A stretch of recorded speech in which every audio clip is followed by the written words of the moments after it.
Sénégal, bonjour. Voilà ce qu'il a l'air de dire en lisant Tribune quotidienne qui nous renseigne que Koroche Diomaye Faye ferme les prairies au transhumants. En atteste un fait clair, c'est-à-dire cousu de fil blanc. Comprenez, le chef de l'État zappe royalement les politiciens de métier. Explique en tout cas le journal du groupe des médias. Bon, Tribune quotidienne de renseigner, laissez en rade les politiciens de métier se taire pour le moment. En ce moment, le président Bassirou Diomaye Faye a tempéré l'appétit des brouteurs voraces. Voilà ce qu'on lit également dans Tribune quotidienne ce matin, le journal du groupe des médias de nous livrer l'analyse de Mbaye Diouf sur l'élection du président de la République, son excellence Koroche Bassirou Diomaye Faye. En tout cas, cette génération qui a envoyé à la retraite les papis émergents. De qui s'agit-il exactement? Tribune quotidienne en veut pour preuve Bougane Gueye Dany, Ousmane Sonko, Anta Babacar Ngom et autres. L'autre journal qui s'intéresse justement à ce qu'on peut qualifier d'alternance générationnelle, c'est Le Soleil quotidien. À la une de l'astre de Anne, c'est Mamadou Diouf, historien et professeur à l'université de Columbia aux USA, qui se prononce bien entendu sur Monsieur le Président, son excellence Bassirou Diomaye Faye. En quoi faisant? En soutenant que son l'élection du président de la République, son excellence Bassirou Diomaye Faye, clôt le cycle senghorien. Bon, clore le cycle senghorien, saillement ou bâtillement pour l'instant.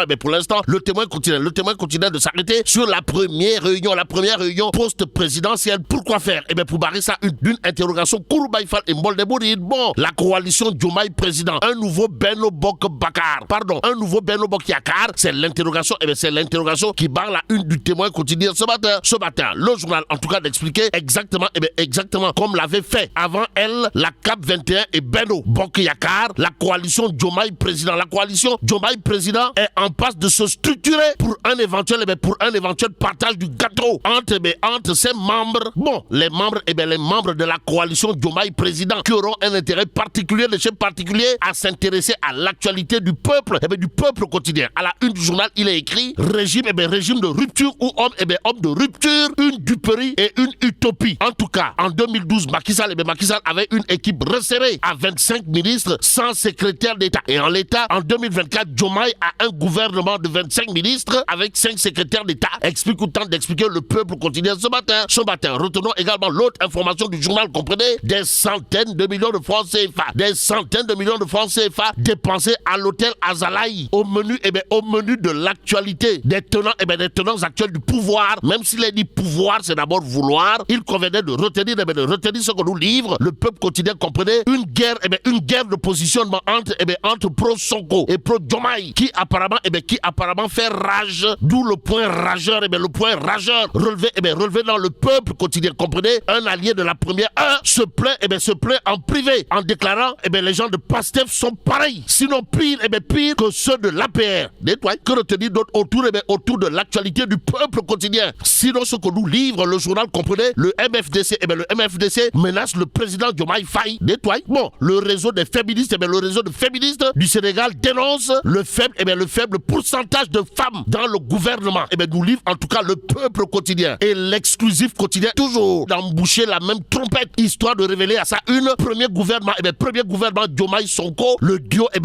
déteste la femme. La preuve avec le réseau des féministes du Sénégal qui hausse le ton sur ce sujet. Au sujet justement de ce point important, il y a Ali Ountine d'Africa Jom Center et Ablaye Thiam de la presse qui s'en désolent. Bon, restons avec l'exclusif quotidien qui révèle PRPM, comprenez, président de la République, premier ministre, risque de dualité au sommet de l'actualité de critique quotidien, la gouvernance des tenants actuels du pouvoir. En tout cas, il convenait de souligner ce qu'il a de souligner, comprenez, qui trop embrasse mal étreint. Et là, entre priorité, urgence et attente, voilà en tout cas le titre qui barre la une de critique ce matin. Le journal de rappeler à qui veut et à qui ne veut le savoir, Sonko 1 en urgence de résultat des courses. Direct News de s'intéresser particulièrement de chefs particuliers à la rencontre entre deux ténors de l'heure. À l'heure actuelle, il s'agit d'une interrogation à la une de Direct News, à savoir que mijote Amadouba et Ousmane Yara. Encore Ousmane Yara. En tout cas, médiateur dans les négociations entre Ousmane Sonko et le président Macky Macky Sall, le Malien Ousmane Yara. Le Malien Ousmane Yara s'est entretenu récemment avec le candidat défait de Benno Bokk Yakaar, Amadou Ba en l'occurrence. Bon, Macky Sall lui a fait un mauvais procès chez le khalife général des Mourides sur le cas Karim Wade. Amadou Ba était obligé d'aller à Touba pour démentir cela. Explique en tout cas Direct News. Le journal d'ajouter également les attaques violentes de Diomaye et Sonko dès leur sortie de prison contre sa personne laisse présager que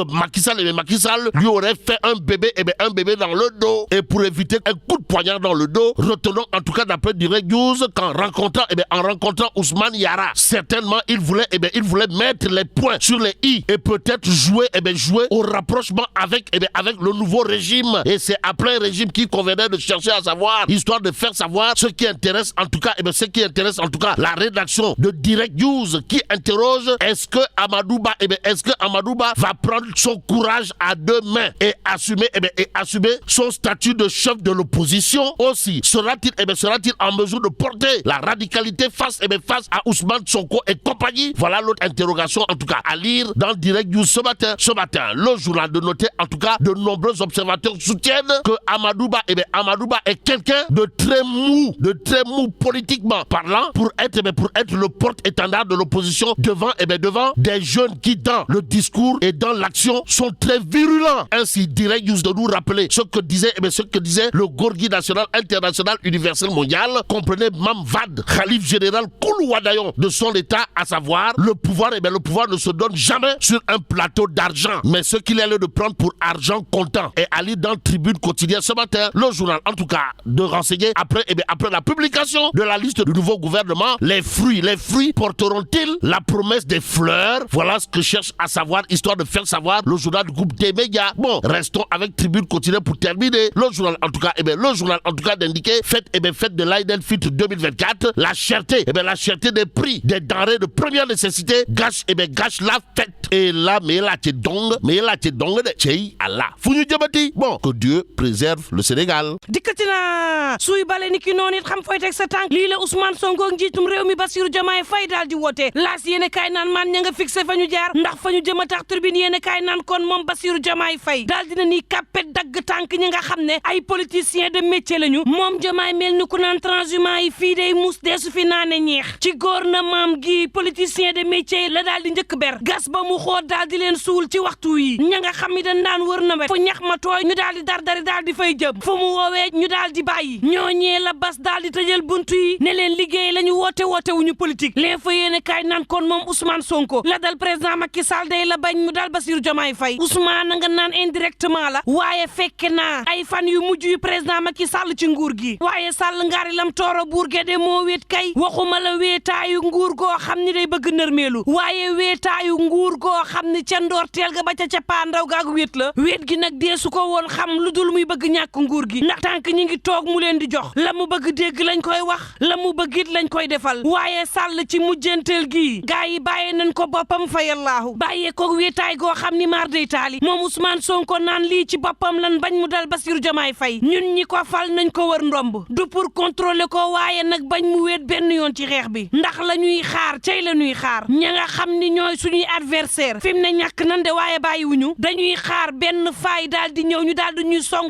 goo xam ni maar day taali te ngir bañ ñu song Bassirou Diomaye Faye ñun ñoo ko war a jàppale ci liggéey bi ba maar day taali critique yéen kaay naan kon boobu liggéey diggante priorité urgence ak xaar yi ak yaakaar yi nga xam ne bari na lool bàyyeekoo ci sénégalais yi wékku ci Diomaye ak Sonko fekk si jafe-jafe askan woo xam ne bari na lool waaye tam askan woo xam ne la ñuy sàkku bàyyeekoo ci diggéey nga xam ne defaloon nañ leen koy ata ngi nii lii mën naa tax xaar gi ak yaakaar gi foor ba jéggi dayoo fi mu ne daar askan wi ñu ngi leen di xaaree nag ñu tàmbali wan leen loo xam ne teex may ree rek ngay dégg ci Sénégal ndax fast track bi régime bi woote woon laataa muy génn fast track boobee daanaka moom la sénégalais yi di xaar ci gile coalition Vox Populi naan kon gannaaw kàddu yi nga xam ne opposition ko waraloon waaye tam diggéey yi nga xam ne defoon nañ ko ca campagne ba moom Bassirou Diomaye Faye Ousmane Sonko ñanga naan leen nan dal rek ndax nguur deesu ko joyante ci benn fan ci biir mandat bi dees na def kéemtalaay kattan ba réew mi daal di tegu ci raay te loolee du waxu benn fan war a ñaari fan waaye ci liggéey bi la ñuy xam ndax ñi ngi avancé am déet turbine naan kon ak lu mën a xew bu leen fàtte ni njëg yi daal cher na ba jéggi dayoo fi mu ne ñi ngi waajal kori waaye góorgóorlu mi ngi toog ci nen fépp foo xam ne dem nan fa njëg yi daal dinay cher ba jéggi dayoo dayoo diggante ñam ya ñuy dundee waaye tam yëre kore xale yi bu dee service yu commerce yi daal ña ngay dalal xel yi yeey ñu askan wi nga xam ne ñu ngi toog ci njàqare ba maar day taali le peuple quotidien naan kon diggante woote rupture ak li ñu gis tey mbaadu ay naxee mbaay dafa daal di am ci gouvernement Diomaye bi ci 2012 moom président Macky Sall ñaar fukki ministre ak juróom la fi faloon fàtte xaju fi te amul woon benn secrétaire d'État ci 2024 moom Diomaye fal ñaar fukk ak juróom ci ay ministre toftal ca nag juróomi secrétaire d'État ay téeméeri millions ñu daal di koy yàq ca hôtel Azalaï guerre de positionnement daal di am diggante ña faral Ousmane Sonko ak ña faral Diomaye kenn ci ay alliés ma nga naan waa Pastef ak waa APR daanaka kiif ñu ne déeta waaye le peuple naan man MFDC di menacer nag président Diomaye Faye féministe yu Sénégal naan lan jël ca gouvernement ba ci soxna dafa tuuti le témoin yéen kaay naan kon coalition Diomaye président mbaadu nag mooy Benno Bokk Yaakaar bu yees bi ci langu politique bu réewum Sénégal na ko CAP 21 defee woon ak Benno Bokk Yaakaar nii la ko coalition Diomaye président defee seen ndaje mu njëkk nag ñu daal di koy wootee mbaadu nag cib seet doom gato lañ daal di jëm l'observateur naan kon en tout cas sàllar ñi ko yu njëkk yi te ànd ak la musique bay tëgg day mi ngi nii Ousmane Sonko ma nga naan cumul de fonction dootul amati diggante ministre ak maire yéen kaay Futurs Médias bi naan kon amul benn base légale boo xam ne daal dinay tënk lii ndax Ousmane Sonko du loi te lépp loo xam ne wax nañ ko dees na ko féetale ci loi ñu ne déeta waaye nag diggante Abdourahmane Diouf ak Guirassy yi nga xam ne ay jëwrin lañu conflit d'intérêt daal di am ci ñoom ndax ay école de formation la ñu am ci réew mi quotidien naan kon ak lu mën a am moom Bassirou Diomaye Faye day daal dinay taxawal gouvernement am projet ba mu dig sénégalais service après vente bi taxaw na Aminata Touré naan fi mu ne am nañ ay góor ak jigéen yoo xam ne am nañu expérience taxaw temm nag ci jàppale gouvernement gi moom moo ci des le quotidien naan kon Demba Kandji ma ngi koy xamal ni moom président dafa war a wéy di jiite conseil supérieur bu magistrature bi Sud Quotidien naan kon boobu day sàll daal dinay jël rapport OFNAC yi gas ba mu xóot suul Direct News naan kon laaj ba fi mu ne moom moo di lan la Amadou Ba mii naral Sénégal waaye tam lan la Amadou Ba mii di toog ak Ousmane Yara yàggul dara jokkoona ak Amadou Ba mi nga xam ne Sall dafa dem ci xalif général des Mourides yàqu ko lépp loo xam ne def na ko Karim ba génnee ko ci élection yi Sall wax ko xalif bi Amadou Ba mujjee daar daw kër xalif ba ngir weddi tuuma yi attaque yoo xam ne am na keroog ba Diomaye ak Sonko génnee kaso wane na ni Sall nag ma nga doon jëf ci ginnaaw am ba mu dajee Ousmane Yara wax ko li nga xam ni moo am ci coow gi la wala bëgg jege yoo ak régime bu yees bi coow la mooy nag Amadou Ba mi nga xam ne dafa woote opposition ndax nag mën na matale statut chef d'opposition bi ndax moom Amadou radicalité bi opposition bi laaj ngir mën a jàmmaarloog Ousmane Sonko ko gaayam attan na ko ndax ñu bëri ci langu politique gi de seen xalaat moo di Amadou daal dafa yënguwul daal te war ko siq ak ay ndaw yoo xam ni maar day taali ci opposition bi mën nañu wax seen sàllar ñu ko sarubu ko ndax nag tey jii moom am yeneen ndaw yi nga xam ne ñoo ne ci opposition bi yore ay discours yoo xam ne mën naa xëcc gaa yi te it discours yoo xam ne jor yi xeer la mbaadu tax gaa yi viré daal di dem ca ñooñee bàyyi ko fi fayal laaxu niki la amoon diggante Idrissa Seck ak Ousmane Sonko ndax loo ci manti déggit nguur gi moom deesu ko raxas ba mu set jébbal da ko yaay xeex ñaq daal di cay jariñu turbine yéen kaay naan kon bu ñaqul dina fi fekk ay opposant yoo xam ni maar day taali ndax moom Mbaye Diouf ma ngay xamle day élection présidentielle bii ñu génn wane na ni màgget politique yi nekkoon ci réewum Sénégal day yóbbu nañ leen retraite te ndaw yi nga xam ne fi mu ne dañu yëngu ci politique bi aj ba mu kawe ñoo def lu ni mel ku ci mel ni Bougane Gueye Dany Ousmane Sonko Anta Babacar Ngom ak Cheikh Tidiane Dièye Le Soleil yéen kaay naan kon ak lu mën a am faluk Diomaye gii daal dinañuy tàqale ak la ñu dundoon ci Léopold Sédar Senghor ak tey mooy jug teg fi sa nit fayal laaxu Le Témoin yéen kaay naan kon waaye jikkoog borom pax kañ lañu gouvernement gu yees gii di tàqale yéen ciy jëf ci réew mi ndax nag ay njuuj njaaj ma nga tàmbalee am ci yenn ciy bërëb société bii di 2AS te nekk ci AIBD gàlloo lépp loo xam ne assistance au sol la moom la ñu jaay nag jaay ko nag AIBD mi nga xam ne moo gàlloo lépp loo xam ne infrastructure aéroportuaire la société boo xam ni gàlloo na juróom-ñaari téeméer ci ay employé ñu fas ko yéene def filiale boo xam ni bu AIBD la xaatim nañ contrat bi waaye enregistré ko ci impôt et domaine amagul ndax lu toll ci téeméer ak ñaar fukki millions lañ ca war a def fukki milliards ak ñaar lañu jaayee société bi ba nii nag xaalis bi ci boppam duggagul ci gafaak ña nga xam ne ñoo ko jaay coow la mooy lan moo tax Air Sénégal deful lu ni mel lan moo tax ñu signé bile contrat ñaari fan laataa élection présidentielle bi marché bi nan la demee ak kan ñoo ci laale ndax it amoon na ay doomu Sénégal yoo xam ne defoon nañ ay proposition ci boobule marché Le Témoin yéen kaay naan man fii daal la réew mi toll L'Enquête Quotidien naan kon ak ñàkk ay nit yu baaxam gannaaw Mahammed Boun Abdallah Dionne guy gu mag daal dinay nërmeelu ci réewum Sénégal muy professeur Maguette Thiam mathématicien bu mag bi secrétaire général bu PIT président Diomaye Faye ma ngay xamle ni jàngalekat ak yarkat bu amut fenn dem na màggat caam ay téeméeri cadre daal dina leen di tàggat moom Mankeur Ndiaye di xamle ni Sénégal ñàkk na koo xam ne dootu ko amati ak lu mën a mbokk yi ñu ñaan jàmm te yendoog jàmm